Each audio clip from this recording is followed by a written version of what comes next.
వెలుగు దినపత్రికలోని ముఖ్యాంశాలు ముందుగా హెడ్లైన్ చూసుకున్నట్లయితే మరిన్ని గ్రూప్ 1 పోస్టులు అనుబంధ నోటిఫికేషన్ కసరత్తు ఖాళీగా ఉన్న పోస్టుల వివరాలు పంపాలని ఆర్థిక శాఖ ఆదేశం. వారం రోజుల్లో గ్రూప్ 4 ఫలితాలు. టీఎస్పీఎస్సీ కొత్త కమిషన్ వరుస రివ్యూలు. కేసీఆర్ మోదీ చీకటి దోస్తులు.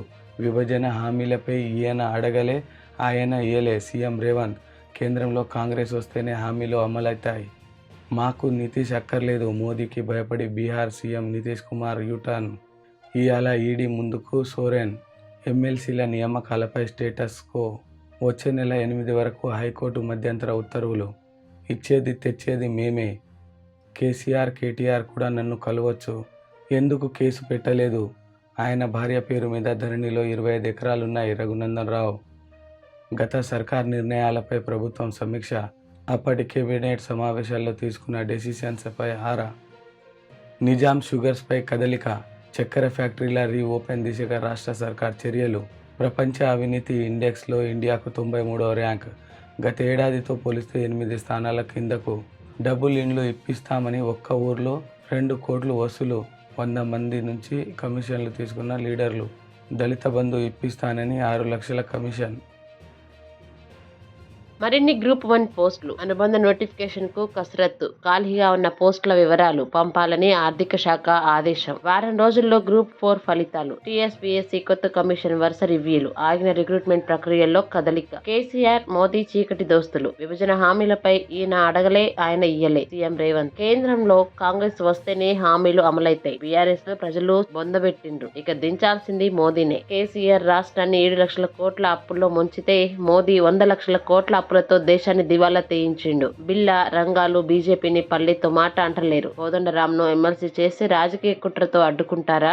డీఓపీటీ కేంద్రం చేతుల్లోనే ఉంది. అవినీతి ఐఏఎస్ ఐపీఎస్ లపై చర్యలు తీసుకుంటే మేము స్వాగతిస్తాం. ఫిబ్రవరి 2న ఇంద్రవెల్లి నుంచి ఎన్నికల శంఖారావం పూరిస్తామని వెల్లడి. మాకు నితీష్ అక్కర్లేదు. మోదీకి భయపడి బీహార్ సీఎం నితీష్ కుమార్ యూటర్న్ తీసుకున్నారని, ఇండియా కూటమికి ఆయన అవసరం లేదని కాంగ్రెస్ అగ్రనేత రాహుల్ గాంధీ అన్నారు. బీహార్లో సామాజిక న్యాయం కోసం మహాగఠబంధన్ పోరాటం కొనసాగుతుందన్నారు. ఇవాళ ఈడీ ముందుకు సోరెన్. భూ కుంభకోణం కేసులో ఆరోపణలు ఎదుర్కొంటున్న జార్ఖండ్ సీఎం హేమంత్ సోరెన్ ను ఈడీ బుధవారం విచారించనుంది. ఆయన్ను అరెస్ట్ చేస్తారని ప్రచారం జరుగుతోంది. ఎమ్మెల్సీల నియామకాలపై స్టేటస్ కో. వచ్చే నెల 8 వరకు హైకోర్టు మధ్యంతర ఉత్తర్వులు. తాత్కాలికంగా ఆగిన ప్రమాణ స్వీకారం. కోదండరాంపై కేసీఆర్ కుట్ర. టీజేఎస్ నేడు రాష్ట్ర వ్యాప్త నిరసనలకు పిలుపు. సోమేష్ కుమార్ పైన ఎందుకు కేసు పెట్టలేదు? ఆయన భార్య పేరు మీద ధరణిలో 25 ఎకరాలున్నాయి. రఘునందన్ రావు. మంత్రులు లీకులు ఇస్తున్నారే తప్ప యాక్షన్ తీసుకోవట్లేదని కామెంట్. గత సర్కార్ నిర్ణయాలపై ప్రభుత్వం సమీక్ష. అప్పటి కేబినెట్ సమావేశాల్లో తీసుకున్న డెసిషన్స్ పై ఆరా. పూర్తి స్థాయి నివేదిక ఇవ్వాలని అధికారులకు ఆదేశం. కొందరు మంత్రులు ప్రజాప్రతినిధులు కార్పొరేట్లకు మేలు చేసేలా నిర్ణయాలు తీసుకున్నట్లు గుర్తింపు. నిజాం షుగర్స్ పై కదలిక.